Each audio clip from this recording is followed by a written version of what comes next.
축구는 다양한 모습을 보여줄 수 있습니다. 오늘 우리는 경기에 감탄하지만 내일은 경기장에서의 비신사적인 행동에 충격을 받기도 합니다. 2024에서 2025 시즌은 이미 우리에게 많은 인상적인 사건들을 선사했지만 안타깝게도 그 모든 것이 아름다운 경기와 관련된 것은 아니었습니다. 이번 영상에서는 선수, 감독, 팬, 심지어 구단 경영진까지 모든 경계를 넘어 더럽고 혐오스러운 행동을 저질렀던 5가지 가장 추악하고 비신사적인 사건들에 대해 이야기해 보겠습니다. 바르셀로나와 비아레알의 경기부터 시작해 보겠습니다. 이 경기에서 옐로우 서브마린의 선수들은 말 그대로 이성을 잃고 17살 소년을 거칠게 다루기 시작했습니다. 경기 시간이 88분을 지나고 있었고 비아레알은 5대1로 크게 뒤지고 있었습니다. 이미 경기의 승패는 결정된 듯 했고 남은 시간은 조용히 흘러가며 종료 휘슬을 기다리면 될 것처럼 보였습니다. 그러나 세르히 코르도나는 규칙과 상식을 잊은 듯 라민 야말을 거칠고 무자비하게 공격했습니다. 처음에는 그의 팔을 붙잡으려 했지만 야말이 빠르게 달아나자 코르도나는 결국 그의 다리를 가격하고 말았습니다. 충격은 컸고 어린 선수는 고통스러운 비명을 질렀으며 이에 라피냐가 즉시 상대 선수에게 달려들었습니다.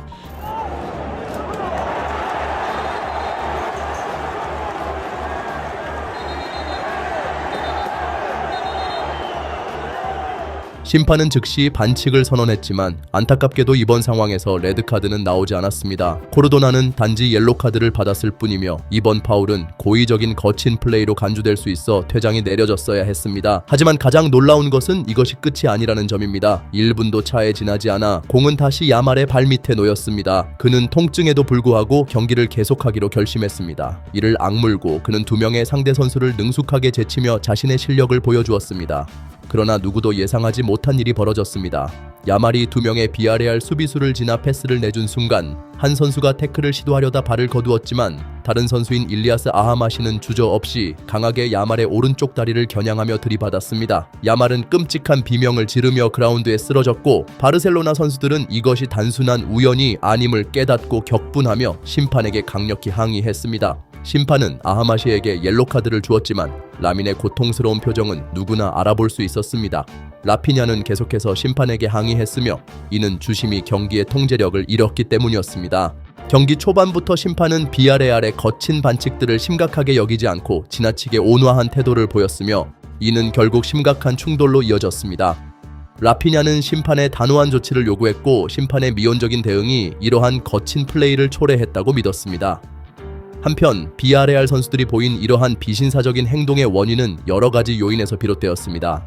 대패로 인한 절망감과 더불어 바르셀로나의 젊은 재능에 대한 질투심도 무시할 수 없습니다. 절망은 종종 공격성으로 변하며 경기에서 희망이 사라질 때 일부 선수들은 격렬한 몸싸움으로 좌절감을 표출합니다. 또한 경기장에서 어려움을 겪고 있는 선수들에게 17살의 소년이 당당하게 활약하며 끝까지 싸우는 모습은 질투와 분노의 원인이 될 수 있습니다. 특히 일리아스 아하마시는 불과 1년 전 바르셀로나를 떠나야 했으며 1군에 정착하지 못한 아쉬움을 남겼습니다. 자신보다 어린 야말이 바르셀로나에서 자신감을 가지고 뛰는 모습을 보며 아하마시는 2배의 상실감을 느꼈을 것입니다. 결국 이와 같은 감정적 상처가 경기 중 과도한 공격성을 불러일으켰을 가능성이 높습니다. 이번에는 웨스트햄과 토트넘의 경기로 넘어가 보겠습니다. 이 경기에서 부정적인 의미로 주목받은 선수는 모하메드 쿠두스였습니다. 경기는 꽤 아름답게 시작되었습니다. 경기 시작 18번째 분에 쿠두스는 첫 골을 기록하며 자신의 시그니처 세리머니를 펼쳤습니다. 그는 의자를 찾아 그 위에 앉으며 토트넘 팬들 앞에서 골을 자축했습니다. 그러나 토트넘은 곧바로 방역에 나서 다음 42분 동안 4골을 몰아넣으며 웨스트햄의 골망을 흔들었습니다. 86번째 분이 되자 웨스트햄이 3골 차를 만회하는 것은 불가능해 보였습니다. 쿠두스는 패배를 받아들이기 어려워했고 그 내적 갈등은 결국 경기장에서 불미스러운 행동으로 표출되었습니다. 쿠두스는 빠르게 달려가 도망치는 판 더 벤을 따라붙었고 그를 그라운드에 넘어뜨렸습니다. 이어서 마치 공을 걷어내려는 듯 행동했지만 실은 판 더 벤의 등을 가격했습니다. 그러나 여기서 멈추지 않고 곧바로 다시 등을 한 차례 강하게 가격했으며 이번에는 의도적인 행동임이 분명했습니다. 토트넘 수비수는 곧바로 일어나 쿠두스를 향해 특정한 몸짓을 보였고 이에 분노한 쿠두스는 판 더 벤의 얼굴을 가격했습니다. 이어서 리샤를리숑까지 그라운드에 쓰러졌습니다. 하지만 리플레이를 보면 브라질 선수는 오히려 자신의 머리로 쿠두스와 충돌한 후 스스로 넘어진 것이었습니다. 결국 모든 필드 플레이어들이 뒤엉키며 대규모 충돌이 벌어졌고 양 팀의 골키퍼들까지 뛰어들었습니다. 이 혼란 속에서 쿠두스는 다시 한번 토트넘의 파프 마타르사르를 가격했습니다. 하지만 이번에는 세네갈 출신의 사르가 넘어지지 않았습니다. 놀랍게도 주심은 처음에는 쿠두스에게 옐로카드만을 주며 이 상황을 퇴장으로 처리할 정도로 심각하지 않다고 판단했습니다. 그러나 바알 시스템이 즉각 개입하며 주심은 모니터를 통해 해당 장면을 재확인했습니다. 화면 속 장면은 모든 상황을 분명히 보여주었습니다. 쿠두스의 의도적인 가격, 공격적인 태도, 비신사적인 행동은 심판에게 명확한 메시지를 전달했습니다. 심판은 곧바로 결정을 번복하고 쿠두스에게 직접 레드카드를 내밀며 웨스트햄을 수정 열세로 몰아넣었습니다. 심판은 특히 판더벤이 아닌 사르를 가격한 장면을 확인한 후 이를 근거로 쿠두스를 퇴장시켰습니다. 이 사건은 축구 경기에서 비신사적인 행동이 용납될 수 없음을 강조하며 바알 기술이 공정한 판정을 내리는 데 얼마나 중요한 역할을 하는지를 다시 한번 보여주었습니다.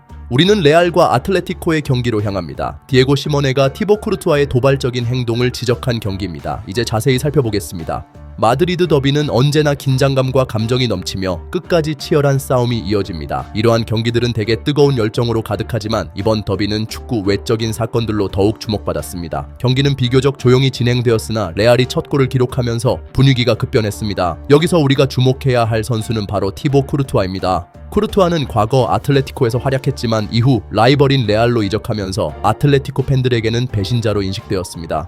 이러한 과거는 더비에 더욱 긴장감을 불러일으킵니다. 아틀레티코 팬들은 경기마다 그를 적대적으로 대하며 이번 경기에서도 예외는 아니었습니다. 레알의 골이 들어간 후 쿠르투아는 단순히 팀의 성공을 축하하는 것이 아니라 아틀레티코 팬들로 가득 찬 관중석을 향해 얼굴을 돌리고 큰 소리로 바모스라고 외쳤습니다. 이는 스페인어로 앞으로라는 의미이며 마치 팬들을 더욱 자극하려는 듯한 행동이었습니다. 팬들의 반응은 즉각적이었습니다. 아틀레티코 팬들은 격분하여 라이터, 쓰레기 봉투, 음료컵 등 손에 잡히는 모든 것을 쿠르투아를 향해 던졌습니다. 그는 말 그대로 관중석의 공격을 받았습니다. 사태는 더욱 심각해졌습니다. 나중에 밝혀진 바에 따르면 한 팬이 날카로운 물체를 소지하고 있었습니다. 누군가가 경기장에 흉기를 가지고 와서 카메라 앞에서 꺼냈다는 사실만으로도 상황의 심각성을 보여줍니다. 심판은 즉시 경기를 중단할 수밖에 없었습니다. 안전을 확보하기 위해 시간을 주고 관중들의 감정을 진정시키기 위한 조치를 취했습니다. 이때 시몬의 감독이 나섰습니다. 그는 언제나 선수들과 팬들을 지지하며 이번에도 직접 나서서 관중들을 진정시키려 노력했습니다. 경기 중단 사태가 악화되어 몰수패로 이어질 가능성을 인식하고 있었기 때문입니다. 결국 긴장은 어느 정도 해소되었고 경기는 재개되었습니다. 그러나 더비 특유의 열정은 더욱 불타올랐습니다. 모든 정황을 고려했을 때 레알이 승리할 것으로 보였지만 경기 막판 아틀레티코가 방역에 성공하며 동점골을 터뜨렸습니다. 결과는 무승부였지만 경기 후 사람들은 경기 결과보다 관중석에서 벌어진 사태를 더 많이 논의했습니다. 아틀레티코 팬들은 그들의 행동으로 많은 비판을 받았습니다. 그러나 시모네는 즉각적으로 팬들을 옹호하며 모든 책임이 쿠르투아의 도발적인 행동에서 비롯되었다고 주장했습니다. 그는 이 사건에 연루된 사람들에 대해 구단이 조치를 취할 것이다. 우리는 그런 행동을 하는 사람들을 원하지 않는다. 하지만 도발한 자들도 반드시 처벌받아야 한다. 고 말하며 쿠르투아를 직접 겨냥했습니다. 이어 도발하는 자들도 제재를 받아야 한다. 그렇지 않다면 누구나 아무 행동이나 할 수 있다. 팬들은 상대 골키퍼가 그들을 도발했다고 말했다. 이는 팬들의 행동을 정당화하지는 않지만 도발한 자도 처벌받아야 한다. 스스로를 피해자로 묘사하는 사람을 조심해야 한다. 여러분도 봤다시피 쿠르투아는 사람들을 도발하며 웃고 있었다. 고 덧붙였습니다. 한편 쿠르투아의 행동이 아틀레티코 팬들을 겨냥한 것이라는 점은 명백했습니다. 그러나 골이 들어가기 불과 30초 전에 팬들은 쿠르투아에게 죽어라 라고 외치며 심리적 압박을 가했습니다. 프리킥이 진행되던 순간에도 이러한 모욕적인 구호가 이어졌고 쿠르투아는 단지 그에 대한 반응을 보였을 뿐이었습니다. 결론적으로 이번 더비와 같은 상황에서는 누가 옳고 그른지를 명확히 가리기 어렵습니다. 아틀레티코 팬들은 쿠르투아의 도발을 문제 삼았고 레알 팬들은 감정이 고조되었더라도 자제력을 발휘해야 한다고 주장했습니다. 결국 아틀레티코는 관중들의 행동으로 인해 징계를 받았습니다. 일부 관중석은 3경기 동안 폐쇄되었으며 구단은 벌금을 물어야 했습니다. 반면 쿠르투아는 경기 도중 근육 부상을 입어 3주 동안 경기에 나설 수 없게 되었습니다. 아스널과 맨체스터 시티의 경기에서 벌어진 충돌을 보면 사실상 전체 경기가 하나의 거대한 비스포츠적 행동의 연속이었다고 할 수 있습니다. 하나씩 차근차근 설명해보죠. 경기 시작을 알리는 휘슬이 울리자마자 카이 하베르츠가 로드리에게 달려가서 의도적으로 그를 얼굴에 가격하며 충돌했습니다. 로드리는 땅에 넘어졌고 한참 동안 일어나지 못해 의무팀의 도움이 필요했습니다. 로드리는 시뮬레이션을 하지 않는 선수였기 때문에 실제로 아팠던 것 같지만 결국 경기를 이어갈 수 있었습니다. 그리고 16분이 지난 후 아스널 선수들이 기회를 잡았습니다. 코너킥 상황에서 로드리가 갑자기 쓰러지며 고통에 신음하는 장면이 포착되었습니다. 리플레이에서 확인해보니 토마스 파르티가 그를 밀쳤고 로드리가 그로 인해 무릎을 다친 것으로 보였습니다. 처음보다 상황은 훨씬 심각하게 되었습니다. 로드리는 눈물을 흘리며 더 이상 경기를 계속할 수 없다는 것이 분명해졌고 결국 17분의 경기를 일찍 마쳐야 했습니다. 하루 뒤 로드리가 십자 인대가 찢어졌다는 사실이 밝혀졌고 시즌이 끝날 때까지 경기에 출전할 수 없게 되었습니다. 21분 마이클 올리버 심판이 카일 워커를 불러들여 몇 가지 지시를 내렸습니다. 하지만 그 직후 올리버가 경기를 재개하자 워커는 제자리로 돌아가기 전에 경기가 시작되었고 마르티넬리가 빈 공간을 빠져나가면서 카라피오리에게 완벽한 패스를 연결해 동점골을 기록했습니다. 맨시티 선수들은 즉시 심판에게 항의했지만 이미 골이 인정된 상황이라 이를 취소할 수 없었습니다. 전반전이 끝날 무렵 아스널은 가브리엘의 득점으로 리드를 잡았지만 추가 시간에 레안드로 트라사르가 두 번째 경고로 퇴장당하면서 수적 열세에 놓였습니다.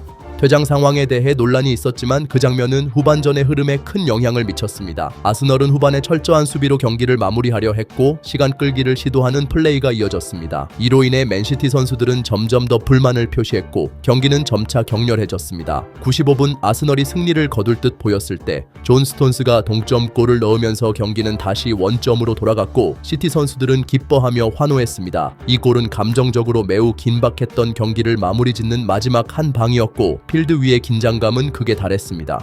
골망에서 공을 꺼낸 얼링 홀란드는 분노를 숨기지 않고 가브리엘의 머리에 공을 던졌고 그 의도적인 행동에 아스널 선수들은 처음에는 무시했지만 곧 다시 양팀 선수들 간의 격렬한 충돌이 일어났습니다. 홀란드는 전혀 후회하는 기색을 보이지 않았고 오히려 그의 얼굴은 짜증과 비웃음 그리고 불쾌감을 드러냈으며 마치 그 행동이 그에게 지금까지 경기장에서 일어난 모든 일에 대한 답변인 것처럼 보였습니다. 충돌이 거의 끝나자마자 드라마틱한 이 무승부를 기록한 마지막 휘슬이 울렸습니다. 하지만 경기가 끝난 후에도 감정은 가라앉지 않았고 갈등은 계속해서 이어졌습니다. 선수들이 서로 그리고 코칭 스태프와 함께 필수적인 경기 후 악수를 하러 다가갔을 때 홀란드는 아스널의 미켈 아르테타 감독에게 앞으로는 조용히 하라고 소리쳤습니다. 아르테타는 갈등을 키우고 싶지 않아 떠나려고 했지만 가브리엘 제수스는 이 문제를 그냥 넘기지 않기로 결심하고 그를 대신해 나섰습니다.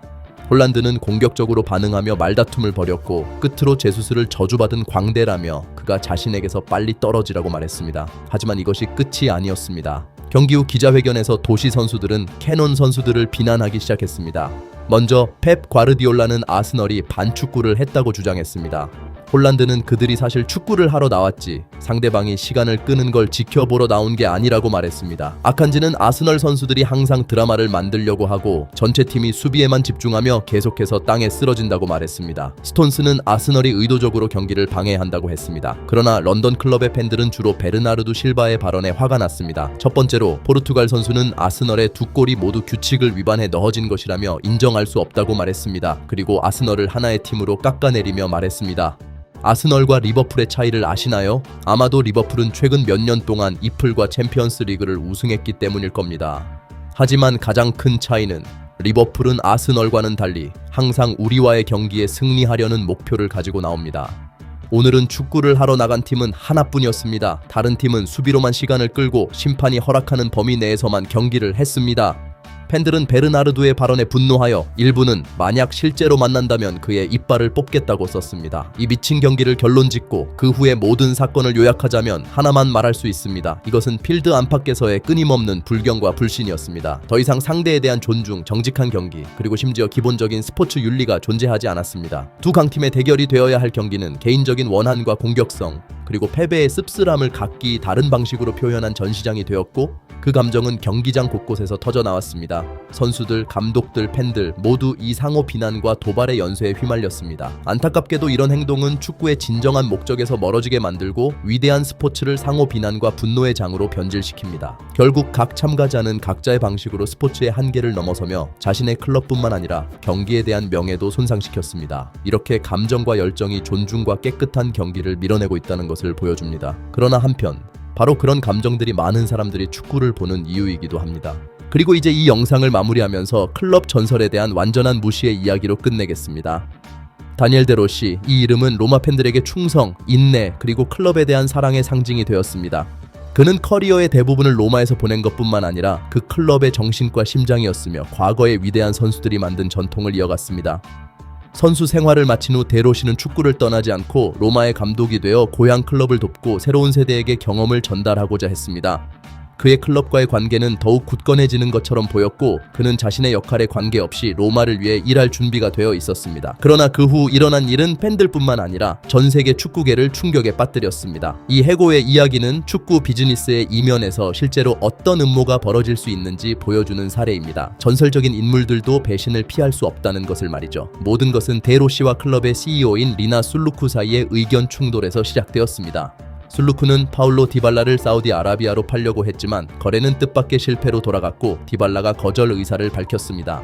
실망감을 숨기지 않은 술루쿠는 데 로시에게 디발라를 명단에 포함시키지 말라고 했고 다니엘은 언제나처럼 팀의 이익을 우선시하며 거절했습니다. 이 사건은 그와 CEO 사이의 긴장을 일으키기 시작했습니다. 곧 술루쿠는 데 로시를 제거할 기회를 노리기 시작했습니다. 그녀는 로마가 유벤투스와 제노아와의 중요한 경기에서 패배할 것을 기다리며 이를 해고의 명분으로 삼으려 했으나 두 경기는 모두 무승부로 끝났습니다. 데 로시가 선수들로부터 지지를 받았음에도 불구하고 술루쿠는 더럽게 속여 클럽의 경영진에게 팀이 그를 해고하길 원한다고 말했습니다. 그리고 두 날이 지난 후 데로시는 로마 감독직에서 해임되었고 그의 자리는 이반 유리치가 차지하게 되었습니다. 이 사실을 알게 된 로마의 주장 로렌초 펠레그리니와 동료 자르카 만치니는 경영진에게 이 갑작스러운 결정을 설명해 달라고 요청했습니다. 그때 술루쿠의 거짓말이 드러났습니다. 진실이 밝혀지자 경영진은 술루쿠가 속였다는 사실을 깨달았고 그녀는 즉시 CEO직에서 해임되었습니다. 그러나 데로시에게는 이 제스처가 큰 의미가 없었을 것입니다. 경영진은 그를 다시 초대하지 않았고 이런 치욕적인 사건 뒤에는 신뢰를 회복할 수 없다는 것을 알고 있었습니다. 아마도 다니엘 자신도 이 모든 음모를 알게 된 후 배신을 당한 장소로 돌아가고 싶지 않았을 것입니다.